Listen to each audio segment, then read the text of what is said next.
section is called College Hacks. So I'm going to tell you some things that'll help you be successful here at BMCC. My name is Kristen Williams. I'm the library director, and I hope that I see you guys all in the some of you I can see by your baseball shirts that I will for sure see you in the library, but I see all of you in the library all the time. So I started with this picture because I think the most important thing when you're starting any kind of a journey is to start with the end in mind.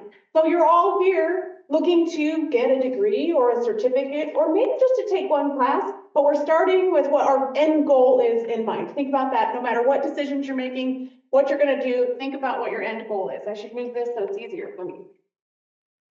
All right, so my first hack is get to know your instructors. They're the most important people on this whole journey for what you're going to be working on. Here's a good way to get to know your instructors. Visit their office hours sometime during the first week or two of the term. So on the syllabus that you're going to get for each of your classes, it will say contact information for your instructors. It'll give you their phone number, it will give you their email address, and it'll give you their office number. And then when they are in their offices waiting to, like, the whole idea of office hours is they're just waiting for you to come and talk to them. So if you go talk to them sometime during the first week or two of class, it helps them get to know you, which you want your instructors to know you. And then also, it will make you less nervous if later on you're having some sort of a problem that you need help with. It'll make you less nervous to go to their office later on. So just drop in, say, hey, my name is Kristen. I'm taking your Writing 115 class at 10 o'clock on Tuesdays and Thursdays. And they'll be like, oh, Kristen, so nice to meet you. I'm looking forward to having you in class. You're done, turn around, go do the next thing. That's my first tip. The other thing is read the syllabus all the way through. In every single one of your classes, when they give you access to your classes, which will probably be sometime on Sunday, you should read every one of your syllabuses the whole way through. Seems boring and some things are repetitious, but it's a good idea. That syllabus is your contract with your instructor. Your instructor is saying, these are the things I'm going to teach you. This is when we're going to get together. These are the things you need to read. This is when my office hours are, all of those things. It's always a good idea to know what kind of a contract you're entering into when you're at the start of something. So read your syllabus all the way through. When something comes up, this happens all the time. Something comes up. You don't understand differential calculus, and you're in that class really, really struggling, and you're nervous. Like, well, I'll probably catch up. It'll probably be fine. No. The second that something comes up that you don't understand, or you need an extension, or something happened to your computer, you dropped it in the bathtub, and you weren't able to finish your paper, immediately go to your instructor. Don't wait and just let the anxiety build up and let your lateness build up, all of those things. Go immediately to your instructor, because they're cool people, and they want to make sure that you succeed. So if you tell them, hey, this thing happened, I need a little bit of extra time, or hey, I really don't understand this thing in our class, can you help me understand it more? They will be ecstatic, so excited to help you. Go immediately to your instructors when you have questions. And then the other thing is, see your advisor every term. You probably don't even know who your advisor is yet, and that's okay. But when you log into your Wolf Web, on the top left side of your screen, it'll say who your navigator is. Has everybody met with a navigator? Mm-hmm. Now you have. And then it'll also say who your advisor is. Now, your advisor is typically a faculty member who is in whatever kind of area that you want to go into. So if you want to be, if you're in pre-nursing, probably your advisor is someone in the biology department or one of the anatomy and physiology instructors. Sometimes some of the nursing instructors are advising pre-nursing students, but these are people who their whole entire job is to help you get to whatever your end goal is, and you should be meeting with them every single term, sometime in advance of when registration opens, so that they can say, oh, I think it would be a great idea for you to take Math 111 in winter term, because if you get that taken care of winter term, then in spring term you can take physics. I don't actually know if Math 111 is a prereq for physics, but they will understand the things that are prereqs for each of the courses that you need, things like that. So you should every term be meeting with your advisor. Okay, this is so important. Build good technology habits. You should pay attention to how to use Canvas, how your class in Canvas works, how it's all set up, and you should use it the way that your instructor is telling you to use it. I think you should make a file folder for every class. So as part of your tuition, you have Microsoft 360. So I think inside your OneDrive, you should make a folder for every class. So this is my folder for Writing 121, and save your assignments in that folder so that in case you need to find it later, something happens, whatever, you can find it again. And then name all of your assignments something, again, that makes it easy to find. So here's what I say.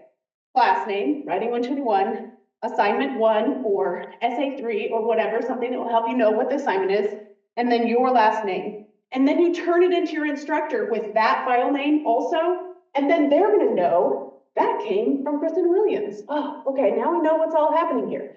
What happens is students often all just turn in document 1. Well, if you turn in document 1 and you turn in document 1 and you turn in document 1, how does your instructor know whose is whose? Makes things really hard for your instructor, and it also makes it hard for you to go back and find it again. So I suggest class name dot assignment name dot last name as your kind of convention for how you're going to name all of your files as you're going forward. And here's the other thing, check your BNCC email. I know you have too many email addresses. You don't want to get on another email address. I totally get that. But BMCC email is how you're going to get all of your communication from anyone on at a college campus. You should be checking that email. You can set up a little forward if you want. I can show you if you need help. We can forward it to your other email account, but you still need to be sending emails back from that BMCC address. So don't forget to check it. People are constantly coming in and saying like, oh, I didn't know that was due. How would I know? Well, check your email address. All right, so this is how you're going to be successful in the classroom. Go to every class. So hard to get up sometimes in the morning. I don't really want to go to chemistry today. I get it. Go to every class. That's how your instructor is communicating with you. You're getting all the information that you need. You can't say, oh, I didn't know that was happening, because you were right there in class and you heard all about it. Be prepared in advance. So if you have to read 3 chapters before the first day of chemistry class, you should read those 3 chapters, because that's going to help you know the content and be ready to go into all of the things you're going to be learning. Be on time, that's obvious, right? We all should get time for things. And then participate in class discussions. Again, you really want your instructors to know your name for good reasons, right? So if you're participating in the discussions in the class, they're going to remember. They're going to be like, oh, right, Kristen, she's the one who always has comments about whatever. Can you tell that that's the kind of student you want to sign? You can. But if you're participating in class discussion, again, that's a way of helping your instructors get to know you, and it's a way of helping yourself know the content. This is super unpopular. People do not like it. You don't want to take notes by hand, do you? I know, we all have devices, we all have the things, but studies show that if you take notes in class by hand, it helps you remember better. So you can type notes all you want, but you don't make the same connections in your brain. So if you're writing them down by hand, that's helping your brain make some connections. There's this mind-body thing that is happening. It's helping your brain make connections with the content. And also, writing something down by hand is helping your brain make the transfer from short-term memory into long-term memory. It is actual brain science for how it works for our brains. So if you take notes by hand, one of the things that happens is you don't write as fast as you can type, probably. That's true for most of us. So when you're taking notes on your computer, you might be getting closer to word for word of what your instructor is saying. Well, that's actually not what you want.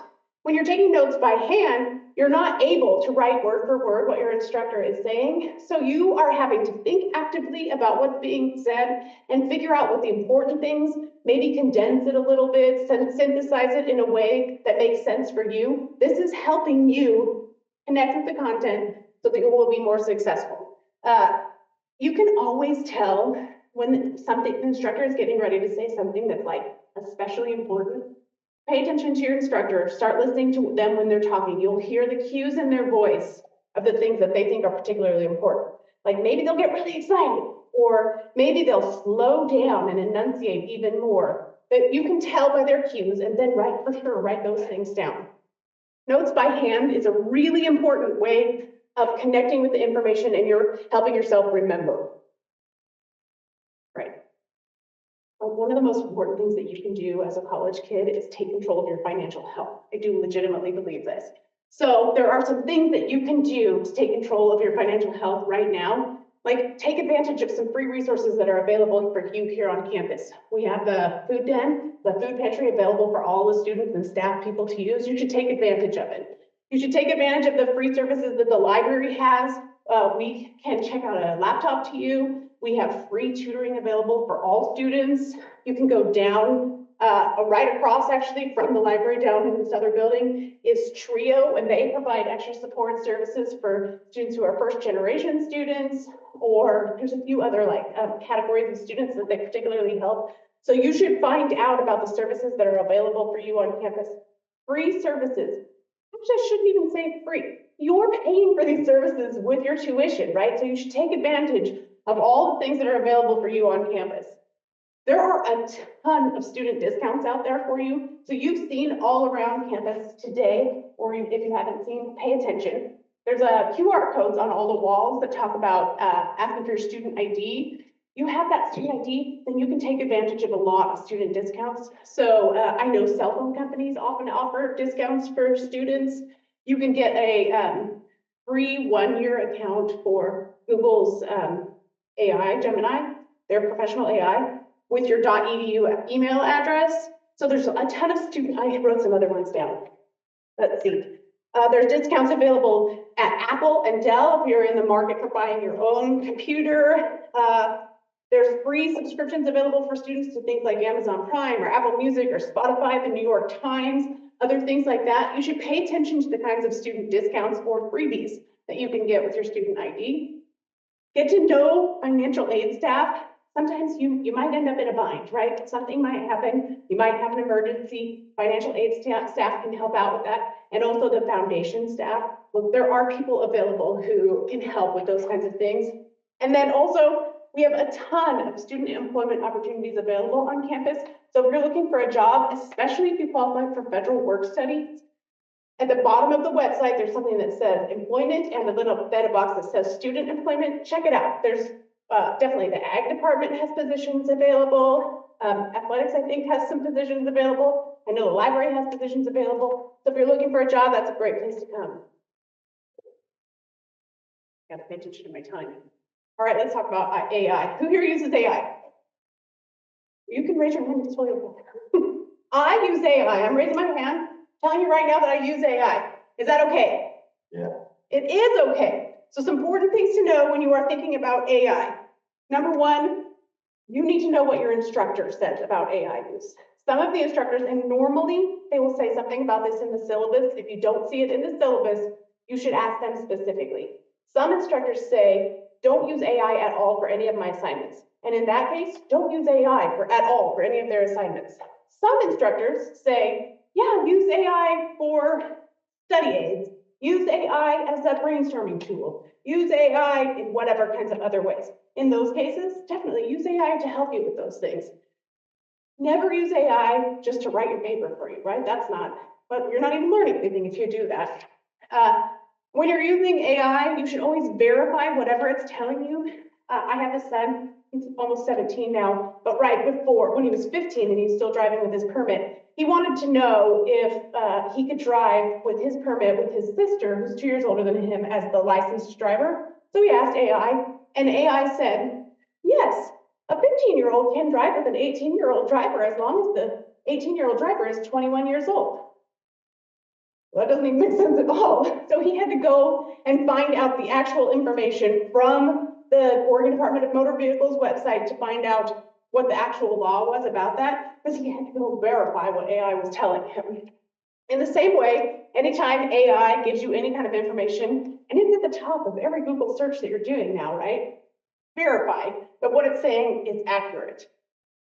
I would say treat AI as a collaborative tool. So I use AI sometimes to help me think of different kinds of search terms that I can be using when I have a question, or to brainstorm ideas for something that I'm working on, or like what would be a cool program for the library to host, or help me build a study plan for this thing that I'm working on. Like, how should I organize my time? AI can help with all of those kinds of things.